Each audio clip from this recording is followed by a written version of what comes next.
আজ রথযাত্রার সবাইকে জানাই শুভকামনা। চলছি মার্কেটের দিকে রথের দড়ি টানবো বলে, কিন্তু মার্কেটের দিকে আসছি, রথ দেখতে পাচ্ছি না। রথ গেল কোথায়? একটু দড়ি টানবো বলে আসছি, দুপাশে বৃষ্টি, জল জমে থই থই করছে, এতটাই বৃষ্টি হচ্ছে।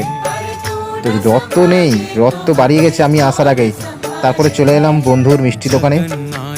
তো সবাই তো বন্ধুর পরিবারের সবাই রয়েছে, বোন থেকে কারিগর থেকে সবাই রয়েছে, সবাই জিলাপি ভাজা নিয়ে ব্যস্ত, জিলাপি তৈরি করছে।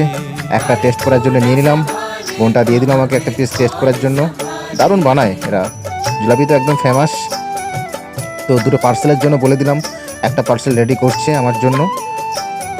ভাই গুঁড়ো দিস না ভাই রে, গুঁড়ো দিস না।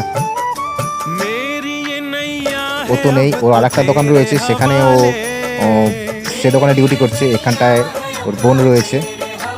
দারুণ দেখাচ্ছে জিলাপির রসটা, লাল একদম, দারুণ দেখাচ্ছে।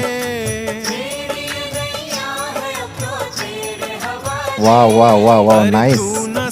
জিলাপি প্যাঁচটা কিন্তু সবার হাতে আসে না, অনেকবার আমিও একবার চেষ্টা করেছিলাম আমি করতে পারার জন্য। একটা পার্সেল তো নিয়ে নিলাম, আর একটা পার্সেল